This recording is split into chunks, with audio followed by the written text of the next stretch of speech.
Sir good morning, welcome to ప్రజా చైతన్యం sir. Good morning అండి.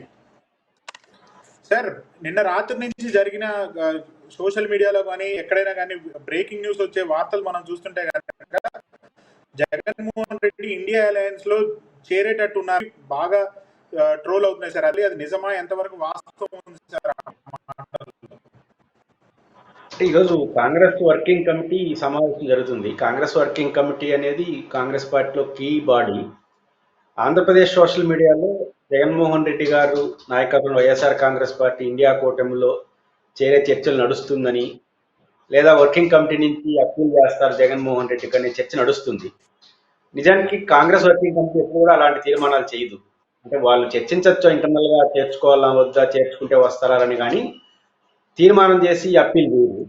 కానీ ఎందుకు ఈ చర్చ నడుస్తుందంటే 2-3 కారణాలు. ఒకటి, ఢిల్లీలో ధర్నా చేయడం ద్వారా జగన్మోహన్ రెడ్డి గారు పోయిన ధర్నా ఉద్దేశం ప్రధానమైంది ఆంధ్రప్రదేశ్లో వైఎస్ఆర్ కాంగ్రెస్ పార్టీ శ్రేణుల పైన, ఆఫీసుల పైన, విగ్రహాలపైన దాడికి వ్యతిరేకంగా. కానీ అక్కడ ధర్నా చేసిన పరిణామంగా వచ్చిన మద్దతు, దాని పర్యవసానాలుగా జగన్మోహన్ రెడ్డి గారి పట్ల ఒక సాఫ్ట్ కార్నర్ దేశంలో ఉన్న రాజకీయ పార్టీకి రావడం ద్వారా వారు ఇండియా కూటమికి వెళ్తారా అనేది రావడం. ప్రైమ్ మినిస్టర్ కానీ, హోమ్ మినిస్టర్ కానీ, రాష్ట్రపతి కూడా అపాయింట్మెంట్ ఇచ్చుకోవడం వల్ల ఇంకా పూర్తిగా అటు వెళ్తాడనే చర్చ రావడానికి కారణమైంది. రెండో కారణం, ఒక రియాలిటీ ఏంటంటే జగన్మోహన్ రెడ్డి గారు ఇంకా 25 ఏళ్ళు సీరియస్గా రాజకీయాల్లో ఉంటారు. ఇప్పుడు ఆయనకి 4 ఎంపీలే ఉండొచ్చు లోక్సభలో, కానీ 29 ఎన్నికలు అనేది క్రూషియల్. ఎందుకంటే 24 ఎన్నికలు అయిపోయింది, 3 ఫలితాలు వచ్చేసినాయి. జరగబోయే ఎన్నికలు అనే దాన్ని బట్టి రాజకీయ అడుగులు ఉంటాయి. రేపు యూపీఏ అధికారం రావాలన్నా ప్రాంతీయ పార్టీలు, కాంగ్రెస్ కి బయట నుంచి మద్దతు ఇచ్చే పార్టీ రావాలన్నా ఒక 20-25 సీట్లు ఉన్న పార్టీ అనేది కీ రోల్ పోషిస్తుంది దేశంలో. ఆ రకంగా చూసుకున్నప్పుడు జగన్మోహన్ రెడ్డి గారు ఈసారి ఓడిపోయిండొచ్చు, కానీ 29లో గెలిచాడంటే ఈ వరుస క్రమం 14-19 ఎన్నికలు చూసినప్పుడు జగన్మోహన్ గారు గెలిస్తే ఇంక 20-25 వస్తాయి మళ్ళీ ఆయన కూడా. అలా వచ్చిన ఆయన కూడా 20 సీట్లు జగన్మోహన్ చాలా పవర్ఫుల్ లీడర్ అవుతాడు ఢిల్లీలో. అందుకని భవిష్యత్తు అవసరాల రీత్యా జగన్మోహన్ రెడ్డితో బాగుండాలి, పైవిచారు ఇంకొక 25 ఏళ్ళు రాజకీయాల్లో సీరియస్ గా ఉంటాడు అనేది ఆయన డిమాండ్. మార్కెట్ ని బట్టే డిమాండ్ ఉంటుంది. జగన్కున్న మార్కెట్ విలువ అది. ఇది ఫస్ట్ పాయింట్. Second point. మూడో పాయింట్ ఏంటంటే కోరిక. ఆంధ్రప్రదేశ్ లో జగన్మోహన్ రెడ్డి గారిని అభిమానించే వాళ్ళు జగన్ గారిని ప్రేమిస్తుంటారు, అట్ ద సేమ్ టైం ఢిల్లీలో రాహుల్ గాంధీ బెటర్ అనుకుంటారు. కారణం ఏంటంటే బీజేపీతో జగన్మోహన్ రెడ్డి గారు గుడ్ రిలేషన్స్ మెయింటైన్ చేసినా వాళ్ళకి సరిగ్గా వ్యవహరించట్లేదు అనే అభిప్రాయం ఉంది. మన ఎన్నికలో తెలుగుదేశం పార్టీతో డైరెక్ట్ పొత్తు పెట్టుకోవడం, ఈ మొత్తం వ్యవహారాల్లో బీజేపీ అంత నమ్మదగిన పార్టీగా లేదు అనే అభిప్రాయం జగన్ ని ప్రేమించే వాళ్ళు ఉంది. ఎంతైనా కాంగ్రెస్ నుంచి వచ్చిన పార్టీ కదా, నాయకత్వం కదా. ఆ కాంగ్రెస్ పార్టీ రాజశేఖర రెడ్డి గారితో వ్యవహరించిన తీరు పట్ల భిన్నాభిప్రాయాలు ఉన్న కాంగ్రెస్ పార్టీ మొన్న సాఫ్ట్ కార్నర్ ఆ పోల. కానీ జగన్మోహన్ రెడ్డి గారు ఫెరిఫిరియా బీజేపీతో కన్నా రాహుల్ గాంధీతో ఉంటే బాగుంటుంది అనే భావన కూడా ఉంది. ఆ భావన కూడా ఇట్లాంటి పోస్టు కారణం అవుతుంది. కాబట్టి ఈ 3 కారణాలు, ఒకటి ఢిల్లీలో ధర్నాలో వచ్చిన పరిణామాలు, జగన్ గారికి ఉన్న మార్కెట్ విలువ, పొలిటికల్ మార్కెట్ విలువ. మూడో పాయింట్, జగన్ ప్రేమించే వాళ్ళందరూ కూడా ఢిల్లీలో రాహుల్ గాంధీ గారు ఉంటే బెటర్ అనుకుంటారు, కాంగ్రెస్ ఉంటే బెటర్ అనుకుంటారు. ఈ 3 కారణాల రీత్యా ఈ చర్చ నడుస్తుంది. నో డౌట్ ఈ రోజు జగన్మోహన్ రెడ్డి గారు ఎలాంటి డెసిషన్ తీసుకోదు, కాంగ్రెస్ పార్టీ కూడా తొందరపడదు. ఇంకా సమయం ఉంది. ఈ సమయంలో జగన్మోహన్ రెడ్డి గారు ఒక అడుగు ముందుకు వేసే అవకాశం ఉంది, వేయాలి కూడా. అదేంటంటే ఆంధ్రప్రదేశ్ లో జగన్మోహన్ రెడ్డి గారు సింగల్ అనేది ఆంధ్రప్రదేశ్ లో మాట్లాడచ్చు, కానీ దేశీయ రాజకీయాలు మంచిది కాదు. జగన్మోహన్ రెడ్డి గారు ఢిల్లీ ధర్నా ద్వారా ఒక నిర్ణయం తీసుకోవాలి. మనం ఓడిపోయి ఘోరంగా ఓడిపోయిన ప్రతికూల ఫలితాలు వచ్చి నిరాశ ఉన్నప్పుడు దేశ రాజకీయాల్లో అట్లా అడుగు పెడితే ఇంతమంది మద్దతు ఇస్తే ఎంత పెరిగింది. కానీ ఒంటరి రాజకీయాల్లో ఎప్పుడు మంచిది కాదు అనేది జగన్మోహన్ రెడ్డి గారు ఈ ఎపిసోడ్లో నేర్చుకోవాలి. రెండోది, ఒంటరిగా ఉండకుండా జాతీయ రాజకీయ పార్టీల సపోర్ట్ తీసుకుంటే నైతిక మద్దతే కాదు, రాజకీయం కూడా ఉంటుంది. మన మార్కెట్ విలువ ఆంధ్రప్రదేశ్ కాదు దేశంలో ఉంది అనేది గుర్తించాలి. ఇప్పుడు ఒక మార్కెట్ లో ఒక వస్తువుకు విలువ ఉన్నప్పుడు అది షోకేసులో ఉంటే చూడడానికి బాగుంటుంది, కొంత పాలనకి అది మురిగిపోతుంది. షోకేసులో పెట్టుకుంటే ఆ వస్తువుకి విలువ ఉంటుంది. అది ప్రజలకి లేదా వినియోగంలోకి వచ్చినప్పుడే వస్తువుకి విలువ ఉంటుంది. కాబట్టి జగన్మోహన్ రెడ్డి గారి మార్కెట్ ఆంధ్రప్రదేశ్కి పరిమితం కాకుండా దేశవ్యాప్తంగా ఉన్నప్పుడు దాన్ని ఉపయోగించుకుంటే ఆయనకి మంచిది, రాష్ట్రానికి మంచిది. కానీ జగన్మోహన్ రెడ్డి గారు దేశ రాజకీయాలు జరిగే పరిణామాల్లో తన పాత్ర తాను పోషించాలి.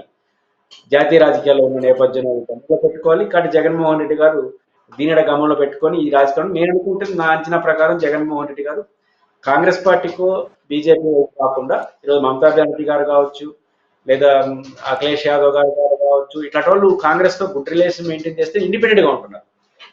కాబట్టి మమతా బెనర్జీ మార్గంలోనే జగన్మోహన్ రెడ్డి గారు నడుస్తారని నేను అనుకుంటున్నాను. అంటే అటు కాంగ్రెస్ లేదు, బీజేపీ లేదు, ఇండిపెండెంట్ గా ఉన్నాం. కాంగ్రెస్ పార్టీతో ప్రధాన ప్రతిపక్షం కాబట్టి ఇచ్చిపుచ్చుకునే వాళ్ళంతా ఉన్నాం.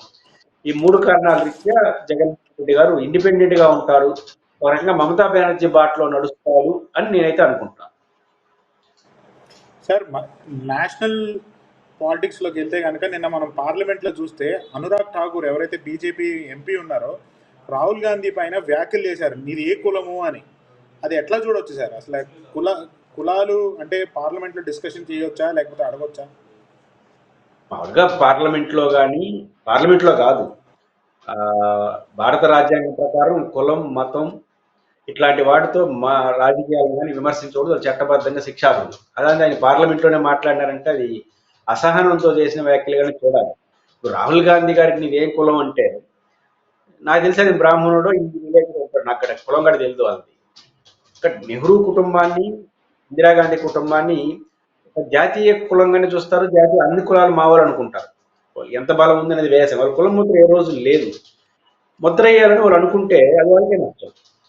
ఇప్పుడు కూడా కులం ముద్ర వేస్తే మా కులాలంతా ఓన్ చేసుకుంటారు, మిగతా కులాలు ఏం దూరం కాదు.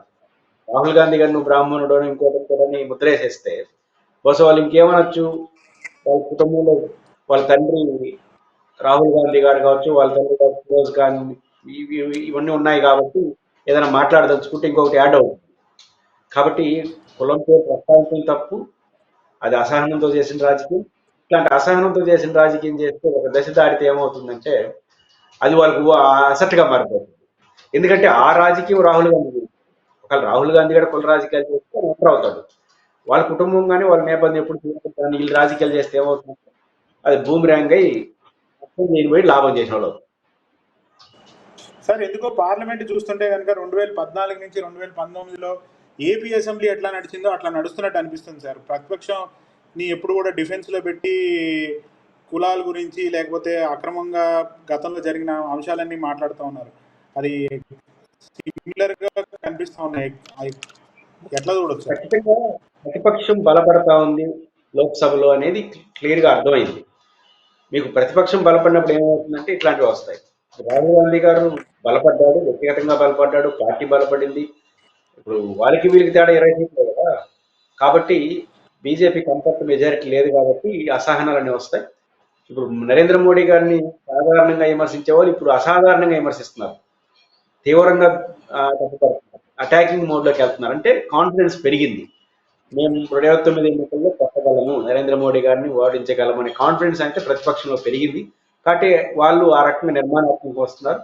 వీళ్ళు 2 సార్లు అధికారంలోకి వచ్చినటువంటి అహం ఉంది, భవిష్యత్తులో ఏమవుతుందని భయం, అహం భయం రెండు ఒకేసారి వచ్చినప్పుడు ఇట్లాంటి విపరీత పోకళ్ళు వస్తాయి. అది బహుశా బీజేపీ కొంతమంది మంత్రుల్లో అది వాళ్ళకే నష్టం అనేది అర్థమవుతుంది. ప్రతిపక్షాన్ని ఎక్కువ టార్గెట్ చేస్తున్నారంటే డిఫెన్స్ లో పడుతున్నారని అర్థం. Right sir, thanks for the updates for today. Thank you for joining us.